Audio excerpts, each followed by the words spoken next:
Good morning, good evening, good whatever time it is when you are watching this, or when this finds you. Today we're going to be talking about the 5 things. I'm looking down because I have notes right here. Today we're going to be talking about the 5 things that you should not be doing if you are or going to call yourself a Christian. You should not be doing or be a part of. So to jump right in, the first thing is sexual immorality. And these are not in any specific order, but that's just the first one that I wrote down. So the first thing is sexual immorality. And if you are a person who has been in the faith a long time, or if you're someone who is new to the faith, you will see very quickly that sexual immorality is something that people just kind of skirt around, and for some reason people don't take the Bible at its word when it says that God doesn't like those things, doesn't like fornication, that he hates fornication, he hates divorce, he hates adultery, he hates homosexuality, he considers it an abomination, but that all of those things are sexual immorality, and all of those things he does not like. And if you want to call yourself a Christian, if you want to call yourself someone who is believing, you have to worship in truth. And part of living in truth is saying, okay, God, I realize that this way of living is not a way of living that you like, and I cannot, I will not continue in it for you. And sexual immorality is part of that. And even though you will see a lot of scandals in the church, I use those quotes very loosely, but you will see a lot of scandals in the church because there's a lot of people that don't take that seriously. But for yourself, for myself, sexual immorality is one of the things that you should not be engaging in if you are a Christian. Number 2 is going to be vanity. Now, this is not to say that you cannot find yourself beautiful. Not to say that at all. The word says that beauty is a gift. So that is something that the Lord gives to some of his daughters and sons, because there are some pretty beautiful guys out there. Just saying. But it is a gift that the Lord gives. But the point of it all is not to be so caught up in vanity, or caught up in appearances, caught up in trying to make something look a certain way that it is not. So I am a huge advocate for wearing your own hair, meaning I'm against weave. And weave specifically is, I feel like, an even greater offense to God, because not only are you wearing someone else's hair, but for a large part of it, that hair is sacrificed to other gods, and hair holds energy. So to put someone else's energy onto your head is spiritually dangerous for yourself anyway, but that's an aside. Weave, false lashes, those, oh my gosh, ridiculous eyelashes that I went to Atlanta, and literally everyone has those ridiculously long eyelashes. And I don't even, I'm also going to include excessive makeup in this because the aside that I'm about to go on to, I don't understand why women are taking this going for a look thing so far, because at a certain point, visually, there will be no difference from an actual woman and a man who is pretending to be a woman, otherwise known as transgender. At a certain point, there's no difference. You as a woman, the way that God made you, do not have to pretend to be feminine. You are, like, you just, you were born into femininity when you were born.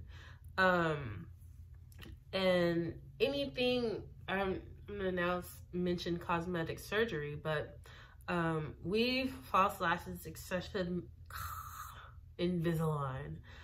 And before anybody says anything, that Invisalign is, I guess, a cosmetic thing. I actually messed my teeth up when I was little. So everybody in my family has really straight, natural teeth, but when I was little, I messed my teeth up. So I'm fixing them now. Thank you very much. But weave, false lashes, excessive makeup, cosmetic surgeries, they all, anything that makes you look unlike how you were created to look, it's like a slight to God. You know, like it's like you saying, yeah, God, I know you made me with you know, a small frame, and you didn't put too much hair in my eyebrows, and I have some spots from being in the sun on my skin, and you know, I just think I would look better without that, God. I think that let me fix what you,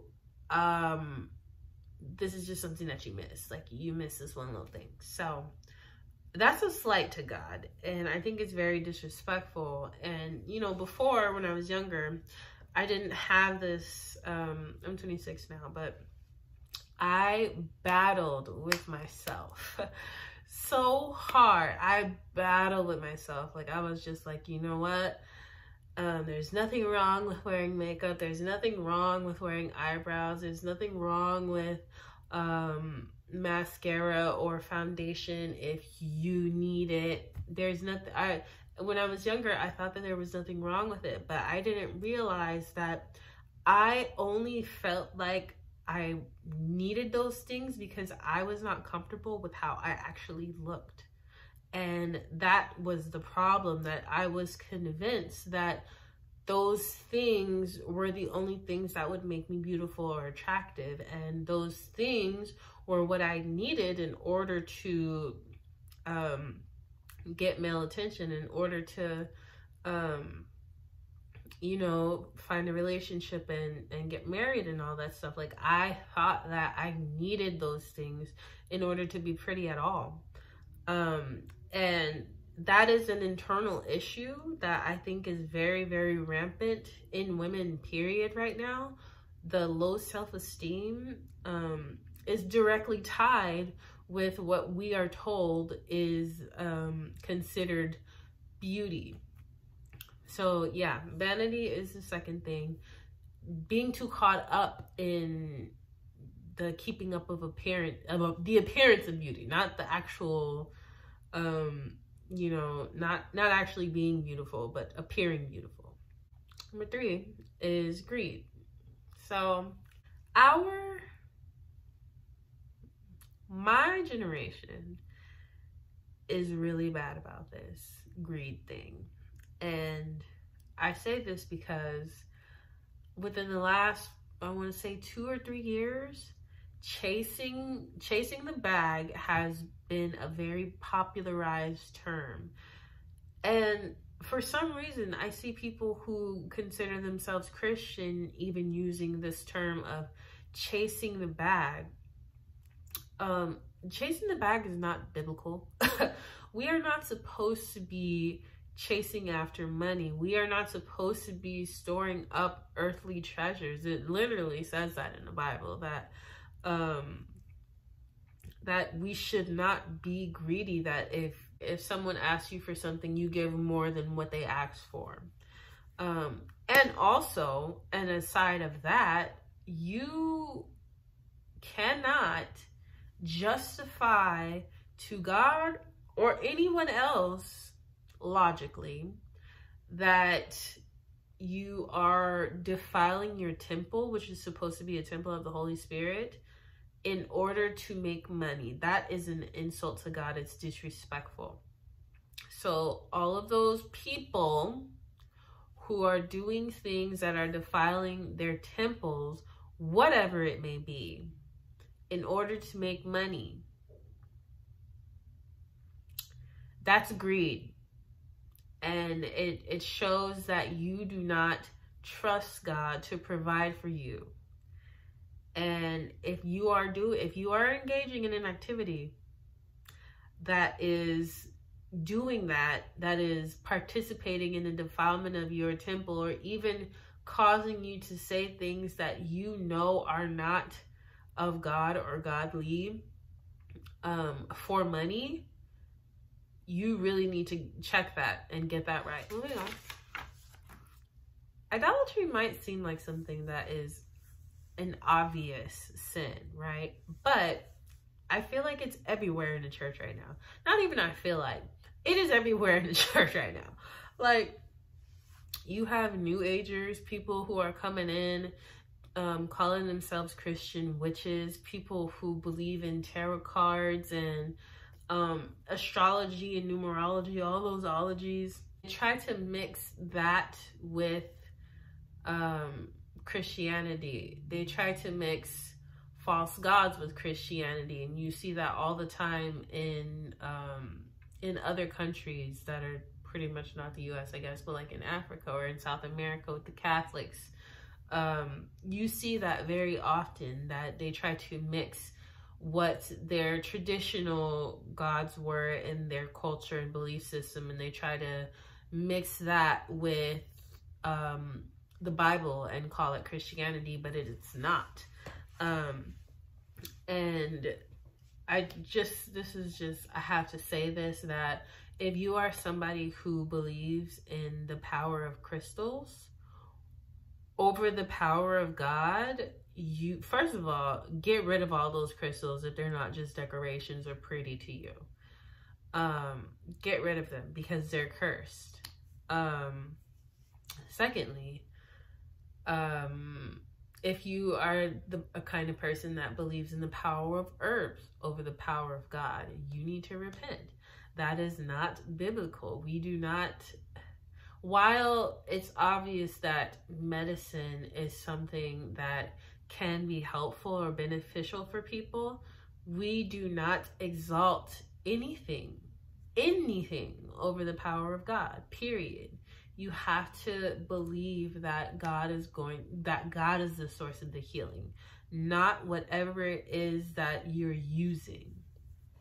And along with those things, there's also people in the church who, again, are participating in very New Age philosophies, New Age mindsets, New Age practices, occult things. I don't listen to Hillsong for this exact reason. I don't listen to a lot of so-called Christian artists, Christian music, for that reason, because it's not the words that they're saying. Like, they might be worshiping from their mouth, but when you see how they live their life, it's very different. And things like believing in astrology, that's a no-no. Believing in, what is that thing called? Those Enneagrams, a no-no. Believing in taking any occult knowledge it's an automatic no. Like, it's an automatic no. You should not be doing it. The source of your information should always be the Lord. And you don't need to know everything. You don't need to know, really. I guess that's going to be part of my next point, but I'll just go into the next point, which is pride. Pride, to me, is one of the biggest and most offensive sins to God, because so many of the other things that I have mentioned come from that. Vanity, idolatry, greed. Yeah, they all, I guess with the exception of sexual immorality, but they all are rooted in pride. Just like Eve, going after the fruit because the serpent told her that God and Adam had a knowledge that she didn't have, and she felt like she needed to have it, and if God wasn't going to give it to her, then by goodness she was going to get it herself. That is the spirit of the enemy. Like Satan said, I will make my I can't remember the exact quote, but basically that he was going to exalt himself above the Lord. That pride is, like, the Bible literally says that God resists the proud. He does not like pride. He does not like prideful people. He does not like a spirit of pride, none of that stuff. So if you are a person who considers yourself prideful, because there's a lot of people who are very prideful, especially in the church, oh my goodness. If you're a prideful person, you really, and this is why I call the channel On the Rock, because I was a very prideful person. As I kind of alluded to earlier with the makeup thing, I was a very prideful person, and I decided I was going to break myself on the rock than for the rock to fall on me and crush me. That it was better for me to humble myself than to be humble. Because once the Lord decides to humble somebody, like, it's better to be humble than to be humiliated, if you get what I'm saying. So those are the 5 things that you should not be doing if you are a Christian. And I'm saying this with my whole chest, that this is not what I think you should not be doing. You should not be doing these things if you want to call yourself a Christian. So that's all I got for tonight. I hope that everybody is blessed and encouraged, and all glory to the Most High. Peace.